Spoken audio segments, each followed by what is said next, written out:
Nasa list yan ng kailangan. So, bakit may headphone? Kasi ang school, nagpapahiram ng Chromebook. So anak, nung lumipat ka dito, di ba, grade ano ka? Grade 4, galing kang grade 3 sa Pilipinas. Ano yung parang feeling mo nung dumating ka dito na kakaiba? Sa Pinas, di ba, may top 1, top 2, top 3. Dito wala. Sinulid yung lapis sa katali sa bag. So kahit dapat yata gano'n na rin ginagawa ko sa iyo eh.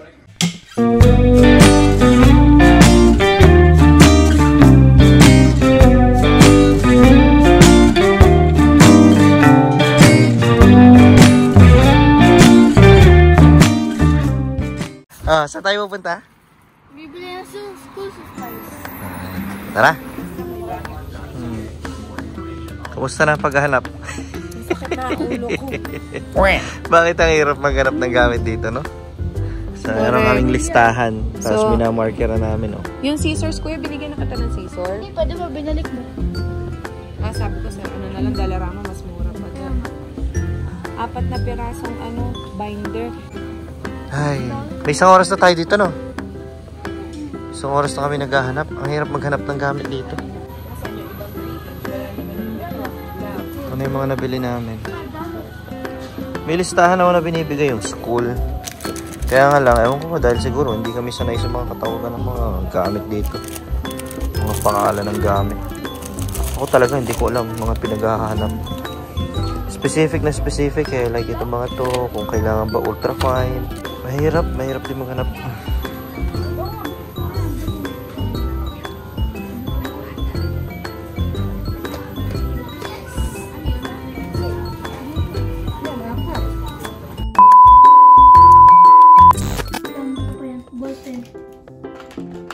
Ballpen.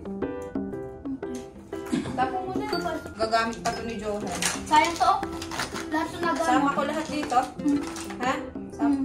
Ayan. Di ba kailangan nyo nito? Bago pa lahat Hindi mo nagamit? No. Ang nagamit ko iba dyan. Bakit dapat unang ginawa nyo? Chinek nyo muna kung ano yung meron pa. Para di na natin binili. Kaya nga. Pwede kong bawal na to. Hindi na. Ano to? Magagamit. Ito, pwede pa to.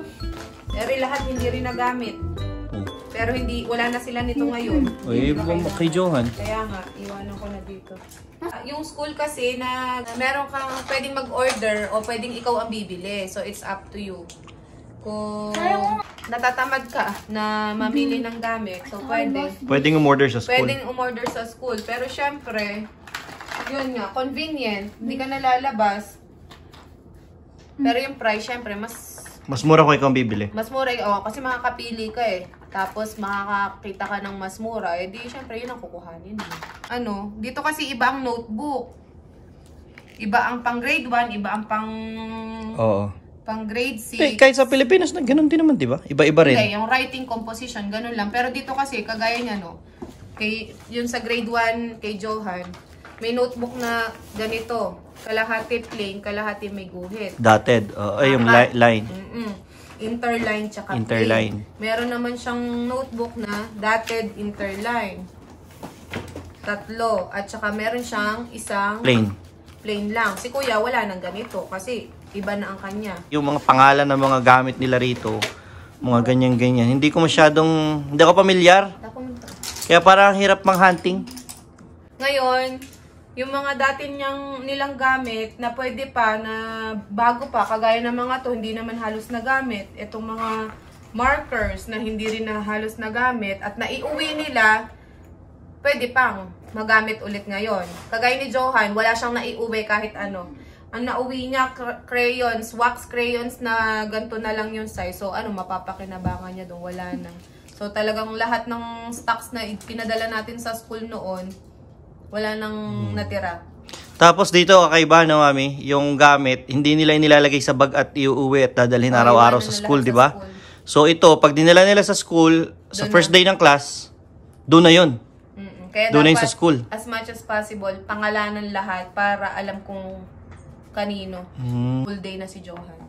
Oh, yes. Yan. Tapos dito, ang crayons nila, hindi lang, di ba sa atin sa Pinas, daddy, naalala mo, elementary ka, natapos mo na elementary, high school, ganito na lang Crayola mo hanggang high school. Ay, hindi. Yung aking yung ganyan, pinamana pa ng panganay kong kapatid eh. Naalala ko si Inay Tumatagal nga 10 taon sa amin yan eh. Sinama ako sa palengke, nakapulot ng bagong ganito na 36 pieces. Aba, hanggang ako'y nag-college, nasa Diba? akin pa. Kaya nga. Eh, dito, may wax crayon na, may colored pencil pa, mayroon pang marker. Maarte. Marami. At gumagamit sila ng mga whiteboard marker, may permanent marker. Na sa atin naman, hindi naman pinagagamit ang elementary ng ganyan. Ano? Jeron, paano pag yung classmate mo, halimbawa, walang gamit, paano ginagawa? Minsan, well, a couple of teachers, meron silang stock sa room nila.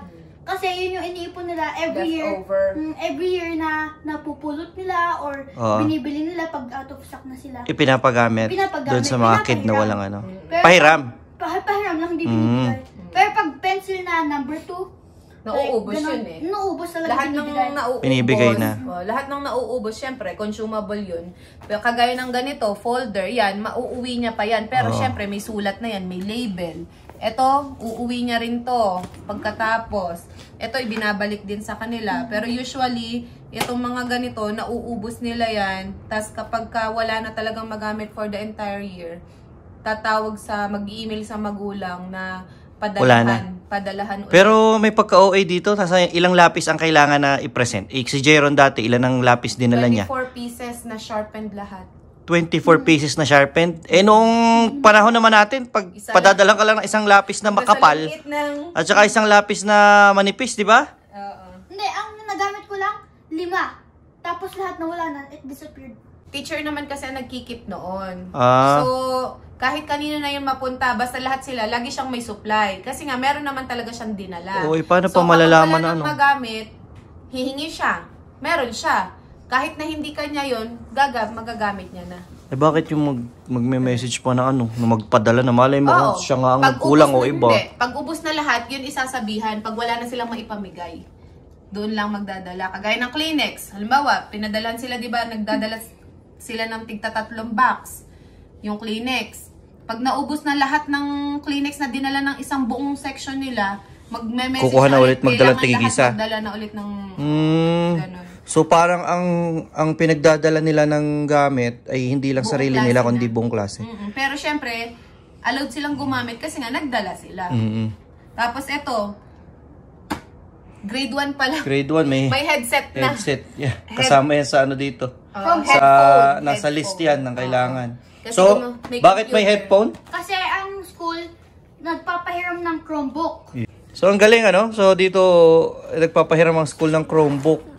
Tapos nakakatuwa dito yung mga sobrang ina-encourage dito talaga. Number 1 ang napansin namin yung pagbabasa. Kasi 'di ba kahit si Johan tsaka ikaw lagi kayong pinag-uuwi ng mga iba-ibang books na kayo din yung pumipili, 'di ba? Library books. Pumipili kayo tas kung anong gusto niyo basahin tapos iuwi niyo, 'di ba? Label, name tag. Name label kasi yung mga gamit lilabelan. So alin ang nilalabelan? Lahat pati bags, jacket, lahat ng gamit, Damit, sapat, oo. Kasi may indoor shoes, may outdoor shoes. So yun nga pala, nagdadala nga pala sila ng indoor shoes na kinikip lang doon, di ba? Ito nga pala, yung 2 bata namin, pumapasok sila sa Catholic School District. Ano, Mami? Catholic School. So hindi namin alam kung paano, pero most probably kamukha din ito yung sa Calgary Board of Education, yung Calgary Public Schools, Malamang ganito din, yung mga requirements. Hindi ko lang din alam. So anak, nung lumipat ka dito, 'di ba? Grade ka? Grade 4, galing kang grade 3 sa Pilipinas. Ano yung yung pagpasok mo dito? Ano yung parang feeling mo nung dumating ka dito na kakaiba? Parang sa sobrang daming ginagamit dito, kung iba't ibang notebook para sa ibang subject, tapos napakadami pa ng pages na hindi mo naman nagagamit. Parang sayang lang ang mga binibili mo. Ganon. Ang dami niyang inuwi dito ulit na ang sulat parang 5 page lang. Ikukwento ko sa'yo na, kami noon, alam mo ba? Pupunitin yun kapag sa lahat. ang notebook namin noon is ditahe, alam mo yung ditahe? Yun yung tinatahi na. Kami mismo nagtatahi noon, yung mga parents namin nagtatahi. Yarn ang ginagamit. Oo. Ngayon, yung notebook, di ba, halimbawa, sabi mo nga, hindi nagagamit lahat, kalahati lang. Next year, yung kalahati nun, tsaka yung isa pang kalahati na natira, pagsasamahin yun, isang notebook ulit yun. Tatahiin yun ng nanay namin. O, ganon. Sa inyo, pagka ang dami pang tapo na. O, di ba? Sayado, no? Sayado. So, ano pa, nak? Ang mga kakaiba? As dito nagamit ka ng calculator. Grade 6 pa lang, nagpabili na ng calculator. Yun. Kahit kami, as teachers sa Pilipinas, na-weirdohan din kami doon dito, na, anong grade nagsisimula? Grade 6. So, grade 6, guys, dito, sabi nga, pinapabili na sila ng calculator. Scientific na ba yung isosolve nila? Ito lang, basic. Para lang mag 8 times 9. Diba? 21 times. Pinadadali talaga buhay nila. So, sa bagay nga, make sense, no? Oo. Bakit nga pahihirapin pa? Pagka nag-cashier ka naman sa mall, pipindutin mo lang din naman kung magkano yung change, di ba? Pero yun nga, nakakabago kasi sa Pilipinas, syempre. Pinahirapan mo yung bata. Patatayuin kayo ng okay, recite, multiplication table, kailangan memorize, di ba? Pero ako hindi ko memorize yun hanggang ngayon. So ano pa, compare sa kung i-compare mo pa yung pag-aaral mo dati sa atin sa Pinas saka dito, ano pa yung mga kakaiba? Sa Pinas, 'di ba, may top 1, top 2, top 3. Dito wala kasi siguro pantay-pantay lang kasi ayaw nilang competition. Ayaw nila ng competition, So nila nag-enjoy lang yung Nag-enjoy lang talaga sa school. So in short, para lang kayo naglalaro sa classroom, no? Ay, ang kaibahan ng ng classroom dito tsaka classroom sa atin.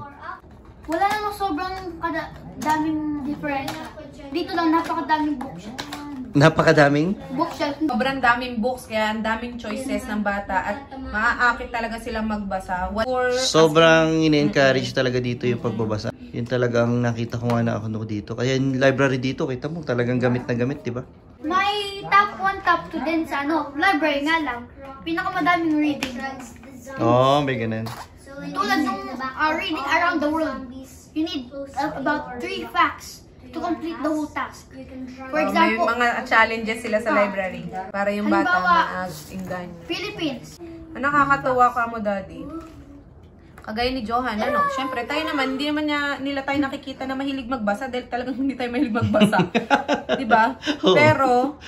Pero sila, dahil sa school nga, dinadala sila sa library.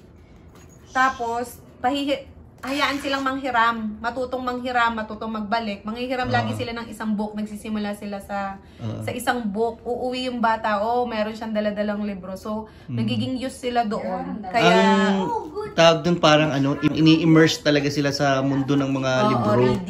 Ng reading, yan talaga. Yung mga teachers dito, tingin mo, sino mas magagaling? Yung mga teachers dito, mga teachers mo sa Pinas? In base of skills, sa Pinas talaga. Mas magagaling? Pero based sa mga kindness, mga pagbibigay. So more on values? Values. Yun ang maganda. Sa Pinas knowledge. ma-share sila, ma-sharing, Kind. Laging kindness, laging bukang bibig nila yon, Nuturo ba sa inyo na yung klase nyo is sobrang diverse, maraming iba-ibang nationality, iba-ibang lugar kayong pinanggalingan? Tinuturuan ba kayo na respect yung differences, yung mga ganon? Yes. Like colors and race, yung ganon? Religion. And religion, tinuturo sa inyo lagi yan? Kasi nga guys dito, diba, sobrang diverse kasi dito Alam nila na yung kung mga bagong dating, ang isa sa mga challenges, yung magugulat sila, ang mga kaklase nila, iba-ibang kulay, di ba? Iba-ibang klase, di ba? So, yun. Mga teachers dito, sobrang more on talaga yung tinuturo nila, mga values, character, nung nung nag-aaral ka sa CDC, ano ba natatandaan mo sa Kabsu? Bagya lang kami lumabas, mag-gym, gano'n. Wala kami gano'n. Masyado activity, laro. Aral lang talaga. Pero pag dito, every week, there's 3 times to go to gym.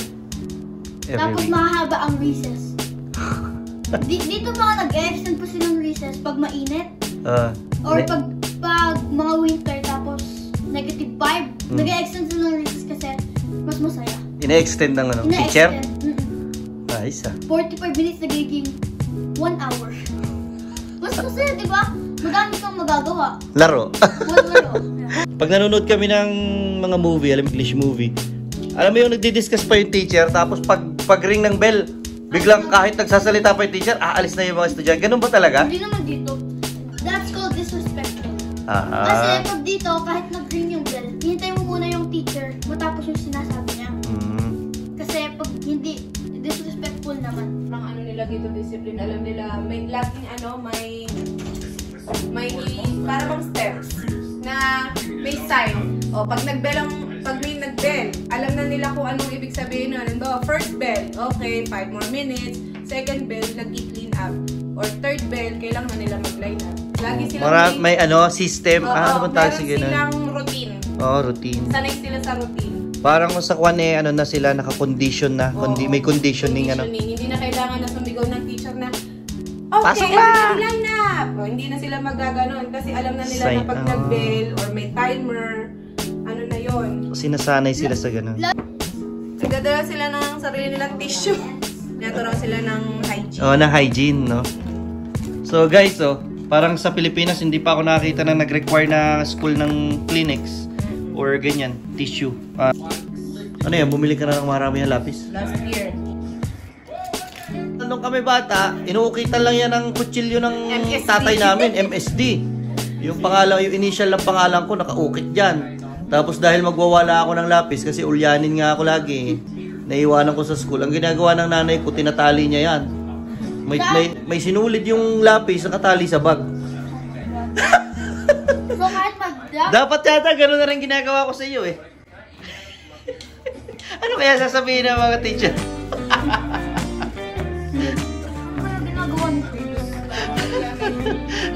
Itali ko na kaya rin yung lapis mo doon sa bag mo. Sigurado di wala. Yan.